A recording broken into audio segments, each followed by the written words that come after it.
ശ്രീജിത്ത് പണിക്കർ ചേരുന്നു നമ്മോടൊപ്പം. ശ്രീജിത്ത്, തുടക്കത്തിൽ ഞാൻ ചോദിച്ച ചോദ്യം ഇതാണ്.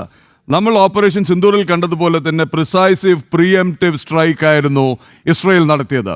അതിനു മുമ്പ് ചില പ്രസംഗങ്ങൾ, ആഹ്വാനങ്ങൾ കേൾപ്പിച്ചിരുന്നു. ആയത്തുള്ള ഖമൈനിയുടേതടക്കം ഇസ്രയേൽ ഭരണം എന്ന ക്യാൻസറിനെ തുടച്ചു നീക്കണം, അമേരിക്കയ്ക്ക് സർവനാശം എന്നൊക്കെ പറഞ്ഞിട്ടുള്ള പൊള്ളയായ ചില മുദ്രാവാക്യങ്ങൾ ഇറാൻ ഇപ്പോൾ ചോദിച്ചു വാങ്ങിയതാണോ? നിലനിൽപ്പിന്റെ പോരാട്ടം എന്നാണ് നെതന്യാഹു പറഞ്ഞത്. ഈ ശല്യം അവസാനിപ്പിക്കാൻ തീരുമാനിച്ചിറങ്ങിയതാണോ ഇസ്രായേൽ? കാരണം ഈ രണ്ട് രാജ്യങ്ങളുടെയും തമ്മിലുള്ള ബന്ധത്തിന്റെ ചരിത്രത്തിലേക്ക് പോയി കഴിഞ്ഞാൽ നമുക്ക് മനസ്സിലാകുന്നത്, തുടക്കത്തിൽ വലിയ സൗഹൃദപരമായിട്ടുള്ള ഒരു ബന്ധം നയതന്ത്ര രംഗത്ത് ഈ രണ്ട് രാജ്യങ്ങളും തമ്മിൽ ഉണ്ടായിരുന്നുവെങ്കിലും ഇസ്ലാമിക് റവല്യൂഷൻ നടക്കുന്നതോടുകൂടി 1979 ഇറാനും ഇസ്രായേലും തമ്മിൽ കടുത്ത ഭിന്നതയിലേക്ക് പോവുകയാണ്. അപ്പൊ അങ്ങനെ കടുത്ത ഭിന്നതയിലേക്ക് പോകുന്ന സമയത്ത് ഇന്നിപ്പോ ആയത്തുള്ള ഖമേനി പറയുന്ന അതേ നിലപാടുകൾ ആ സമയത്ത് നമ്മൾ കേട്ടതാണ്. രണ്ട് സ്വതന്ത്ര സോവറിൻ രാജ്യങ്ങളാണ് എങ്കിൽ പോലും, നേരത്തെ ഇസ്രായേലിനെ ഇറാൻ അംഗീകരിച്ചിരുന്നതായിരുന്നു എങ്കിൽ പോലും, ഇങ്ങനെ ഒരു രാജ്യം ഈ ഭൂമുഖത്ത് ഉണ്ടാകാൻ പാടില്ല എന്ന രീതിയിലത്തേക്ക് ഒരു വലിയ നിലപാട് മാറ്റം അവരുടെ ഭാഗത്തു നിന്ന് വരികയാണ്. എന്ന് വെച്ചാൽ ഇവർ ഈ രാജ്യത്തിനെ റെക്കഗ്നൈസ് ചെയ്യുന്നില്ല എന്ന് മാത്രമല്ല, ആ രാജ്യത്തിന്റെ കംപ്ലീറ്റ് ഡിസ്ട്രക്ഷൻ ആണ് തങ്ങളുടെ താല്പര്യം എന്ന് പരസ്യമായിട്ട് പ്രഖ്യാപിച്ചിരിക്കുന്ന ഒരു രാജ്യമാണ് ഇറാൻ. അതിനുശേഷം 40-45 വർഷങ്ങൾ കഴിഞ്ഞു. പക്ഷെ ഇതുവരെയും അതിനെ റിവ്യൂ ചെയ്യുന്നതിന് വേണ്ടിയിട്ട് അവർ തയ്യാറായിട്ടില്ല. എന്ന് വെച്ചാൽ ആ ഒരു പൊസിഷൻ അന്ന് മുതൽ ഇന്ന് വരെ ഇവര് തുടർന്നുകൊണ്ട് പോരുകയാണ്. പക്ഷെ കുറച്ചുകൂടി ഉത്തരവാദിത്വ ബോധമുള്ള ഇസ്രായേൽ ഒരു സമയത്തും ഇറാൻ ഈ ഭൂമുഖത്ത് ഉണ്ടാകേണ്ടുന്ന ഒരു രാജ്യമല്ല എന്ന നിലയ്ക്കുള്ള ഒരു പ്രസ്താവന തിരികെ പറഞ്ഞിട്ടില്ല. എന്ന് വെച്ചാൽ ഇറാന്റെ സോവറിനിറ്റിയെ പൂർണ്ണമായിട്ടും ഇസ്രായേൽ അംഗീകരിക്കുമ്പോൾ ഇസ്രായേലിന്റെ സോവറിനിറ്റി അംഗീകരിക്കുന്നില്ല എന്ന് മാത്രമല്ല, അങ്ങനെ ഒരു രാജ്യം തന്നെ ഉണ്ടാകേണ്ടെന്ന് ആവശ്യമില്ല, അത് കംപ്ലീറ്റ്ലി നശിക്കണം എന്ന താല്പര്യം പ്രകടിപ്പിക്കുന്ന ഒരു രാജ്യമാണ് ഇറാൻ. അപ്പൊ ഇതാണ് ഈ രണ്ട് രാജ്യങ്ങളും തമ്മിലുള്ള നയതന്ത്രപരമായിട്ടുള്ള നിലവിലെ ബന്ധം. തന്നെയുമല്ല, ഈ രാജ്യം നശിക്കണം എന്നുള്ളത് ഇവരുടെ ഒരു പ്രഖ്യാപനത്തിൽ മാത്രം ഒതുങ്ങുന്ന കാര്യമല്ല. നേരിട്ടൊരു ആക്രമണത്തിന് പോകുന്നതിന് പകരം പരോക്ഷമായിട്ടുള്ള ഒരു ആക്രമണത്തിലേക്ക് പലപ്പോഴും ഇറാൻ റിസോർട്ട് ചെയ്തിട്ടുമുണ്ട്. ഇപ്പൊ ഉദാഹരണത്തിന്, ഇസ്രായേലിനെതിരെ നിലപാടെടുത്തിരിക്കുന്ന മറ്റ് സംഘങ്ങൾ, അതേപോലെയുള്ള വിമത സംഘടനകൾ, വിഘടനവാദികളായിട്ടുള്ള ആൾക്കാർ, തീവ്രവാദ സംഘടനകൾ, ഇവർക്കെല്ലാം വേണ്ടുന്ന രീതിയിലത്തേക്കുള്ള എല്ലാ സഹായവും, സാമ്പത്തിക സഹായമെങ്കിൽ അങ്ങനെ, സൈനിക സഹായമെങ്കിൽ അങ്ങനെ, അഡ്വൈസറി എങ്കിൽ അങ്ങനെ, ഇതെല്ലാം തന്നെ നിരന്തരം നൽകുന്ന ഒരു രാജ്യം കൂടിയാണ് ഇറാൻ.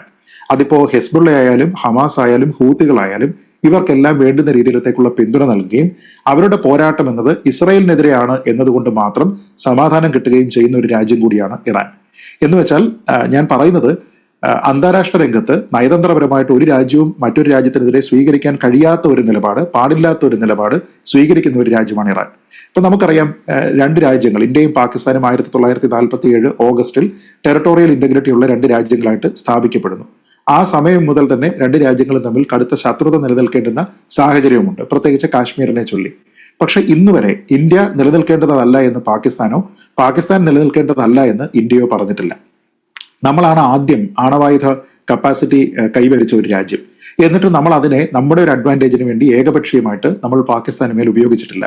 എന്ന് വെച്ചാൽ ഒരു സെൻസ് ഓഫ് റെസ്പോൺസിബിലിറ്റി നമ്മൾ എല്ലായ്പ്പോഴും കാണിച്ചിട്ടുണ്ട്, പാകിസ്ഥാനും അത് കാണിച്ചിട്ടുണ്ട് എന്നുള്ളത് വസ്തുതയാണ്. അപ്പൊ രണ്ട് രാജ്യങ്ങളും ആണവ രാജ്യങ്ങളാണ് എന്നത് മാത്രമല്ല, ഇന്ത്യ ഏകപക്ഷീയമായി നമ്മൾ മാത്രം ആണവശക്തി നേടുന്ന സമയത്തും നമ്മളത് പാകിസ്ഥാനെ നേരിടുന്നതിന് വേണ്ടി അതിനെ ഉപയോഗിച്ചിട്ടില്ല. ആ രീതിയിലത്തേക്കുള്ള ഒരു ആണവോർജവുമായി ബന്ധപ്പെട്ട്, പ്രത്യേകിച്ച് അതിനെ വാർഹെഡായിട്ട് ഉപയോഗിക്കുന്ന കാര്യത്തിൽ കംപ്ലീറ്റ് റെസ്ട്രെയിന്റ് എല്ലാ ഭാഗത്തും എല്ലാ കാലത്തും പുലർത്തിയിരിക്കുന്ന രാജ്യമാണ് നമ്മുടേത് എന്ന് നമുക്കറിയാം.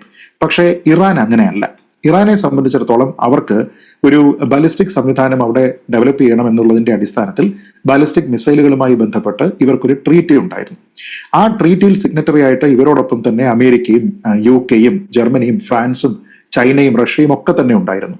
പക്ഷെ അതിന് കൃത്യമായിട്ടുള്ള കുറെ നിബന്ധനകൾ ആ സമയത്ത് കൊണ്ടുവരുന്നതിന് പ്രസിഡന്റ് ബറാക് ഒബാമയ്ക്ക് കഴിഞ്ഞില്ല.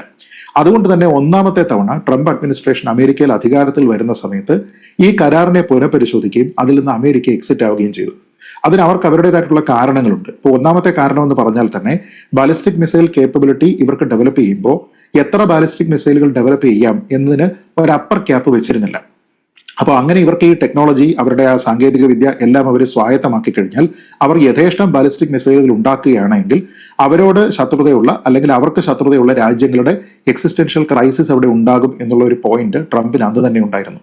അതുകൊണ്ട് തന്നെ അതിനൊരു ക്യാപ്പ് ചെയ്യാത്തത് കൊണ്ട് തന്നെയുമല്ല, അതേ സമയത്ത് ഇറാൻ മറ്റു പല രാജ്യങ്ങളിലും, പ്രത്യേകിച്ച് യമനില്, സിറിയയില് ഒക്കെ തന്നെ നടത്തുന്ന അവരുടെ പല പ്രവർത്തനങ്ങളും കൂടി കണ്ടുകൊണ്ട് അതിന്റെ അടിസ്ഥാനത്തിൽ ഈ കരാറുമായിട്ട് മുന്നോട്ട് പോകാൻ കഴിയില്ല എന്ന് പറഞ്ഞുകൊണ്ട് അമേരിക്ക എക്സിറ്റ് ആവുകയാണ്.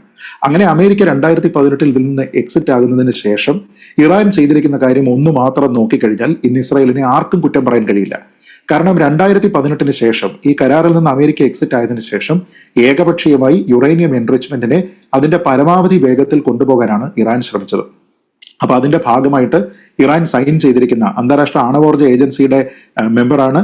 തന്നെയുമല്ല ന്യൂക്ലിയർ നോൺ പ്രൊലിഫറേഷൻ ട്രീറ്റിയിൽ അവർ സൈൻ ചെയ്തിട്ടുണ്ട്. അതനുസരിച്ച് അവരുടെ രാജ്യത്ത് നടക്കുന്ന ആണവോർജ്ജവുമായി ബന്ധപ്പെട്ട എല്ലാ ഡെവലപ്മെന്റിനും പൂർണ്ണമായ ട്രാൻസ്പെറൻസി അവർ ഉറപ്പുവരുത്തേണ്ടതാണ്. സിവിലിയൻ കാര്യത്തിലാണെങ്കിലും മിലിറ്ററി കാര്യത്തിലാണെങ്കിലും അതിനെ മുമ്പേ തന്നെ ഡിക്ലെയർ ചെയ്യുകയും ഈ IAEA എന്ന് പറയുന്ന അന്താരാഷ്ട്ര ആണവോർജ്ജ ഏജൻസിയുടെ ഇൻസ്പെക്ഷന് അവരുടെ ഫെസിലിറ്റികളെ മുഴുവനും തുറന്നു കൊടുക്കുകയും ചെയ്യേണ്ടതാണ്. പക്ഷേ ഈ 2018 ശേഷം നാളിതുവരെ ഇറാൻ അതിന് ചെയ്തിട്ടില്ല. ഈ ഒരു ട്രീറ്റിയിൽ ഒപ്പിട്ടിരിക്കുകയാണ്, ഇതിലെ ഒരു മെമ്പർ കൺട്രിയാണ്. എന്നിട്ട് പോലും അതിൽ പറയുന്ന പ്രാഥമികമായിട്ട് ഇവർ ചെയ്യേണ്ടുന്ന ക്ലോസുകളൊന്നും തന്നെ ചെയ്യാതെ വയലേറ്റ് ചെയ്തു പോകുന്ന രാജ്യമാണ് ഇറാൻ. തന്നെയുമല്ല, ഈ കഴിഞ്ഞ കുറെ മാസങ്ങളായിട്ട്, കഴിഞ്ഞ എനിക്ക് തോന്നുന്നു 24-25 മാസം കൊണ്ട് അവർ യുറേനിയം എൻറിച്ച്മെന്റിൽ അവർ അറ്റൈൻ ചെയ്തിരിക്കുന്ന മെച്യൂരിറ്റി ലെവൽ എന്ന് പറയുന്നത് മറ്റുള്ള ആൾക്കാർക്ക് കടുത്ത ആശങ്ക നൽകുന്നതാണ്. ഈ കാലയളവിന് മുമ്പ് കേവലം 2% 2% പ്യൂരിറ്റിയിലാണ് അവർ യുറേനിയം എൻറിച്ച്മെന്റ് നടത്തിയിരുന്നത് എങ്കിൽ ഇന്ന് ഘട്ടം ഘട്ടമായിട്ട് അത് പടിപടിയായിട്ട് ഉയർത്തി വന്നിട്ട് യുറേനിയം സമ്പുഷ്ടീകരണം എന്ന് പറയുന്നത് 60% മുകളിലെത്തി. എന്ന് വെച്ചാൽ വാർഹെഡ്സ് നിർമ്മിക്കുന്നതിന് പറ്റുന്ന രീതിയിലത്തേക്ക് ഇറാൻ എത്തുകയാണ്. അപ്പൊ ഈ ഒരു ഘട്ടത്തിൽ ഈ അന്താരാഷ്ട്ര ആണവോർജ്ജ ഏജൻസിയോ മറ്റ് രാജ്യങ്ങളോ ചേർന്ന് തടഞ്ഞില്ല എങ്കിൽ ഇങ്ങനെ ഉത്തരവാദിത്വ ബോധമില്ലാത്ത ഒരു രാജ്യത്തിന്റെ കയ്യിൽ ആണവോർജ്ജം എത്തുക എന്ന് പറഞ്ഞു കഴിഞ്ഞാൽ അത് അങ്ങേയറ്റം ആപൽക്കരമാണ്. ഇപ്പൊ നമ്മളിപ്പോ പല ആൾക്കാരും ഇസ്രായേലിനെ കുറ്റപ്പെടുത്തുന്നുണ്ട്. നിങ്ങൾ എന്തിനാണ് ഇറാനെ അങ്ങോട്ട് പോയി ആക്രമിച്ചത്? നേരത്തെ പറഞ്ഞ പോലെ അതിർത്തി പങ്കിടുന്ന രാജ്യമല്ല എന്നിട്ടും എന്തിനാണ് നിങ്ങൾ നേരിട്ട് പോയി ആദ്യമേ ആക്രമിച്ചത് എന്ന് ഇസ്രായേലിനെ കുറ്റപ്പെടുത്തുന്ന ആൾക്കാരുണ്ട്. പക്ഷെ ആ കുറ്റപ്പെടുത്തുന്ന ആൾക്കാർ ഓർക്കേണ്ടത് ഇതിന്റെ ടൈം ലൈനാണ്. ഈ മാസം ജൂൺ മാസം 13-ാം തീയതിയാണ് ഇസ്രായേൽ ഇറാനെ ആക്രമിക്കുന്നത് എങ്കിൽ 12-ാം തീയതിയാണ് അതിസുപ്രധാനമായിട്ടുള്ള ഒരു തീരുമാനം ഈ അന്താരാഷ്ട്ര ആണവോർജ്ജ ഏജൻസിയുടെ ഭാഗത്തു നിന്നുണ്ടാകുന്നത്. അവർ പറഞ്ഞത് ഈ പ്രോഗ്രാമുമായി ബന്ധപ്പെട്ട് ഇറാന്റെ കംപ്ലൈൻസ് എന്ന് പറയുന്നത് 0 കംപ്ലീറ്റ്ലി നോൺ കംപ്ലൈന്റ് ആയിട്ടുള്ള ഒരു രാജ്യമാണ് അവർ. അവരുടെ ന്യൂക്ലിയർ ഒബ്ലിഗേഷൻസ് ഒന്നും തന്നെ അവർ പാലിക്കുന്നില്ല. വളരെ രഹസ്യ സ്വഭാവത്തിൽ അവർ കുറേയധികം ന്യൂക്ലിയർ ആക്ടിവിറ്റി ചെയ്യുന്നുണ്ട്. അവരുടെ രാജ്യത്ത് തന്നെ ഡിസ്ക്ലോസ് ചെയ്യപ്പെട്ടിരാത്ത, അതായത് അവർ നേരത്തെ ഡിസ്ക്ലോസ് ചെയ്തിട്ടില്ലാത്ത 3 സ്ഥലങ്ങളിൽ അവരിപ്പോൾ തന്നെ ഇത്തരത്തിലുള്ള മിലിറ്ററി ആവശ്യത്തിന് വേണ്ടിയിട്ടുള്ള യുറേനിയം എൻറിച്ച്മെന്റ് ആണെങ്കിലും വാർഹെഡ്സ് ക്രിയേഷന് വേണ്ടിയിട്ടും അവർ റാപ്പിഡായിട്ട് അവർ വേഗം വർദ്ധിപ്പിച്ചിട്ട് കൊണ്ടുപോവുകയാണ്. ഈ ഫെസിലിറ്റികൾ ഒന്നും തന്നെ ഡിക്ലെയർ ചെയ്യുന്നില്ല, അവിടെ ഒന്നും തന്നെ പരിശോധനയ്ക്ക് വേണ്ടിയിട്ട് ഇവർ തയ്യാറാകുന്നില്ല. കഴിഞ്ഞ 6 വർഷമായിട്ട് നോൺ കംപ്ലയൻസ് ആണ്. അപ്പൊ അതിനി അനുവദിക്കാൻ കഴിയാത്ത രീതിയിലത്തേക്ക് അവർ ഒരു മോശം കാറ്റഗറിയിലാണ് അവർ നിലവിൽ നിൽക്കുന്നത് എന്നുള്ളതിനെ പറ്റി പറഞ്ഞു. തന്നെയുമല്ല, ഇവരുടെ ഉദ്യോഗസ്ഥർ പലപ്പോഴും നടത്തിയിരിക്കുന്ന പരിശോധനകളുടെ അടിസ്ഥാനത്തിൽ ഇവരെ തന്നെ ഫെസിലിറ്റി തുറക്കാതെ തന്നെ പല സ്ഥലങ്ങളിലും ഈ അൺഡിക്ലെയർഡ് ആയിട്ടുള്ള സൈറ്റുകളിലെല്ലാം തന്നെ യുറേനിയം ട്രേസസ് ഫൗണ്ട് ചെയ്തു എന്ന് പറഞ്ഞുകൊണ്ട് അവരുടെ അതിഗുരുതരമായിട്ടുള്ള ഒരു കണ്ടെത്തൽ കൂടിയുണ്ട്. അങ്ങനെ ഈ പറയുന്ന ട്രീറ്റിയുടെ 3.1 എന്ന് പറയുന്ന ഒരു ക്ലോസ് ഉണ്ട്, സേഫ് ഗാർഡ്സ് എഗ്രിമെന്റ് ആണ്. അതനുസരിച്ചിട്ട് എല്ലാ കാര്യങ്ങളും ഇവർ ഡിക്ലെയർ ചെയ്യണം എന്ന് പറയുന്ന ഒരു കാര്യത്തിനോട് ഇറാന്റെ കംപ്ലയൻസ് 0 എന്ന് ജൂൺ 12-ാം തീയതി അന്താരാഷ്ട്ര ആണവോർജ്ജ ഏജൻസിയുടെ ബോർഡ് ഓഫ് ഗവർണേഴ്സ് 35 പേരുള്ള ബോർഡാണ് അവർ കണ്ടെത്തി റെസൊല്യൂഷൻ പാസ്സാക്കി. ആ റെസൊല്യൂഷൻ പാസ്സാക്കുന്ന സമയത്ത് ഇവരെ പിന്തുണയ്ക്കുന്ന, ഇറാനെ പിന്തുണയ്ക്കുന്ന 3 രാജ്യങ്ങൾ മാത്രമേ ഉള്ളൂ. അതിലൊന്ന് റഷ്യയാണ്, മറ്റൊന്ന് ചൈനയാണ്, മൂന്നാമത്തേത് ബുർക്കിനഫാസോയാണ്. 11 രാജ്യങ്ങൾ അബ്സ്റ്റെയിൻ ചെയ്തു. ബാക്കി രാജ്യങ്ങൾ എല്ലാവരും തന്നെ ഇതുമായി ബന്ധപ്പെട്ട് ഇറാനെ ബ്ലാക്ക് ലിസ്റ്റ് ചെയ്യണം, അല്ലെങ്കിൽ ഇറാന്റെ നോൺ കംപ്ലയൻസ് അവിടെ എസ്റ്റാബ്ലിഷ് ചെയ്യണം എന്നുള്ള പ്രമേയം അംഗീകരിച്ച ആൾക്കാരാണ്. ജൂൺ 12-ാം തീയതി ഇത് നടന്നു കഴിഞ്ഞാൽ പിന്നീട് ഇസ്രായേലിന് ഒരു നിമിഷം പോലും ഇതിൽ വെറുതെ കളയാനില്ല എന്നുള്ളതാണ് വസ്തുത. കാരണം ഇവർ ന്യൂക്ലിയർ വാർഹെഡ് ഡെവലപ്പ് ചെയ്യുകയാണെങ്കിൽ പ്രഖ്യാപിതമായിട്ട് ഈ ഭൂലോകത്ത് ഇസ്രായേൽ എന്നുള്ള രാജ്യം ഉണ്ടാകരുത് എന്നിവർ പറഞ്ഞിരിക്കുന്ന നിലയ്ക്ക് നിലവിൽ നേരത്തെ വെച്ച് സ്റ്റാർട്ട് ചെയ്യുന്ന 3 ടെററിസ്റ്റ് ഓർഗനൈസേഷന് ഫണ്ട് ചെയ്യുന്ന രാജ്യം എന്ന നിലയ്ക്ക് ന്യൂക്ലിയർ വാർഹെഡ് കൂടി കയ്യിൽ വന്നു കഴിഞ്ഞാൽ, ആ ഒരു കേപ്പബിലിറ്റി കൂടി വന്നു കഴിഞ്ഞാൽ അവരൊരു പക്ഷെ ആദ്യം അറ്റാക്ക് ചെയ്യുക ഈ രാജ്യത്തിനെ ആയിരിക്കും, ഇസ്രായേലിനെ ആയിരിക്കും. തന്നെയുമല്ല, ഇവർക്ക് യാതൊരു വിധത്തിലുള്ള കമ്മിറ്റ്മെന്റും ഇല്ല. ഞാൻ നേരത്തെ പറഞ്ഞതുപോലെ ഇന്ത്യയുടെ ഉദാഹരണം പറഞ്ഞത് അതിനു വേണ്ടിയിട്ടാണ്. നമ്മൾ വളരെ സെൻസിബിളി, വളരെ റെസ്പോൺസിബിളി മാത്രം ആണവോർജ്ജം കൈകാര്യം ചെയ്യുന്ന ഒരു രാജ്യമാണ്. അതുകൊണ്ടാണ് നമുക്ക് പാകിസ്ഥാനോട് ഇത്ര പ്രശ്നങ്ങൾ ഉണ്ടായെങ്കിൽ പോലും നമ്മൾ ഒരിക്കൽ പോലും ഒരു ന്യൂക്ലിയർ ത്രെട്ട് പോലും പറഞ്ഞിട്ടില്ല. പക്ഷേ ഓപ്പറേഷൻ സിന്ദൂർ നടക്കുന്നതിന് തൊട്ടു മുമ്പ് പാകിസ്ഥാൻ ന്യൂക്ലിയർ ത്രെട്ട് ഇന്ത്യക്ക് മേൽ നടത്തിയിരുന്നു. നമ്മൾ ഒരു രാജ്യത്തിനെതിരെയും ന്യൂക്ലിയർ ത്രെട്ട് പോലും നടത്തിയിട്ടില്ല. അപ്പോൾ ഒരു പൊളിറ്റിക്കൽ ട്രസ്റ്റ് ഇൻഡെക്സ് ഉണ്ടെങ്കിൽ അതിൽ ഹൈ റാങ്ക് ചെയ്യുന്ന ഒരു രാജ്യമാണ് ഇന്ത്യയെങ്കിൽ ആ ട്രസ്റ്റ് തീരെ ഇല്ലാത്ത ഒരു രാജ്യമാണ് ഇറാൻ. കാരണം അവരുടെ പ്രഖ്യാപിത ലക്ഷ്യം എന്ന് പറയുന്നത് തന്നെ ഇസ്രായേലിനെ ഇല്ലാതെയാക്കുക എന്നുള്ളതാണ്. ഇനി റെസ്പോൺസിബിലിറ്റിയുമായി ബന്ധപ്പെട്ട് 2 കാര്യങ്ങൾ കൂടി പറയണം. ഒന്ന്, ഈ അന്താരാഷ്ട്ര ആണവോർജ്ജ ഏജൻസിയുടെ മെമ്പറാണ്. നോൺ പ്രൊലിഫറേഷൻ ട്രീറ്റിയിൽ സിഗ്നറ്ററിയാണ്. എന്നിട്ട് പോലും കഴിഞ്ഞ 6 വർഷങ്ങളിൽ കൂടുതലായിട്ട് അവർ ഇതുമായിട്ട് കംപ്ലൈ ചെയ്യാൻ തയ്യാറാകുന്നില്ല. അപ്പൊ ഞാൻ ഇതിൽ കംപ്ലൈ ചെയ്യാം എന്ന് പറഞ്ഞ് ഞാൻ വന്ന് ഒപ്പിട്ട് തന്നതിന് ശേഷം ഞാൻ അതിനെ പാലിക്കാതെ മാറിയിരിക്കുക എന്ന് പറഞ്ഞാൽ കാണിക്കുന്നത് എന്റെ ഉത്തരവാദിത്തമല്ല, ഉത്തരവാദിത്ത രാഹിത്യമാണ്. 2, ഈ കയ്യിലിരിക്കുന്ന ആൾക്കാർ ഈ ന്യൂക്ലിയർ വാർഹെഡ്സ് ഉണ്ടാക്കി കഴിഞ്ഞാൽ നമ്മൾ ഈ പറയുന്ന ഹമാസിനോ ഹൂതികൾക്കോ ഹിസ്ബുള്ളക്കോ ഇത് കൈമാറില്ല എന്ന് ആര് കണ്ടു? അപ്പൊ അങ്ങനെ നോക്കിക്കഴിഞ്ഞാൽ ഇസ്രായേലിനെ സംബന്ധിച്ചിടത്തോളം ഒരു എക്സിസ്റ്റൻഷ്യൽ ക്രൈസിസ് ഉണ്ട് എന്ന് അവർ പറയുന്നത് കറക്റ്റാണ്. അതുകൊണ്ടാണ് നിങ്ങളുടെ ന്യൂക്ലിയർ ഫെസിലിറ്റികളെ ഞങ്ങൾ ആക്രമിക്കുമെന്ന് പറഞ്ഞതും ഈ പ്രോഗ്രാമിലെ ലീഡ് ചെയ്യുന്ന ശാസ്ത്രജ്ഞന്മാരെ ഞങ്ങൾ ആക്രമിക്കുകയും കൊലപ്പെടുത്തുകയും ചെയ്യുമെന്ന് പറയുന്നതും ഇതിന് നേതൃത്വം നൽകുന്ന ആൾക്കാരെ ഞങ്ങൾ ഇല്ലാതെയാക്കും ചെയ്യുമെന്ന് പറഞ്ഞുകൊണ്ട് പ്രീഎംപ്റ്റീവ് സ്ട്രൈക്ക് അവർ നടത്തുന്നത്. ഈ പ്രീഎംപ്റ്റീവ് എന്ന് പറയുന്നതിന്റെ ഉദ്ദേശം തന്നെ ഇതാണ്, നാളെ ആക്രമിച്ചതിന് ശേഷം തിരിച്ചടിക്കുക എന്ന് പറഞ്ഞു കഴിഞ്ഞാൽ അത് ഒരു റിട്ടാലിയേറ്ററി നടപടി മാത്രമാണ്. പക്ഷെ അങ്ങനെയല്ല ചെയ്യേണ്ടത്. ഇത് ന്യൂക്ലിയർ വാർഹെഡ് ആണ്.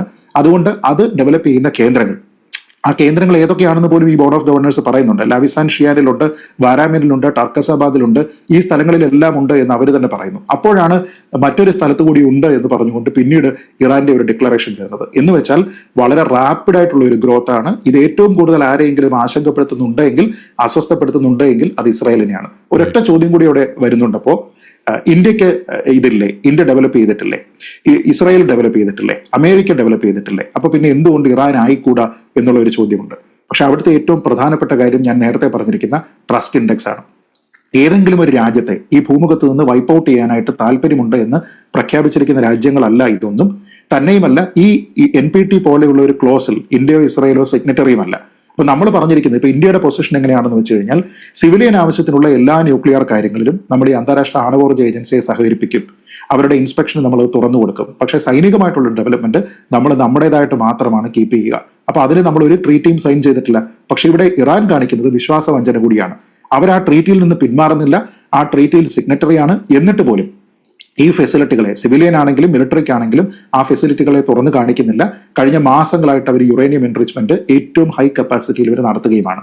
അപ്പൊ എന്തിനാണ് നമ്മൾ വെറുതെ കപ്പാസിറ്റി മാത്രം അച്ചീവ് ചെയ്യാനാണെങ്കിൽ ഇത്ര ത്വരിതപ്പെടുത്തിക്കൊണ്ട് എന്തിനാണ് ഈ ഡെവലപ്മെന്റ് നടത്തുന്നത് എന്നുള്ള ചോദ്യമുണ്ട്. അപ്പൊ ഈ അന്താരാഷ്ട്ര ന്യൂക്ലിയർ ആണവോർജ്ജ ഏജൻസിയുടെ ബോർഡ് ഓഫ് ഗവർണേഴ്സിന്റെ ഈ ചോദ്യങ്ങളുണ്ട്.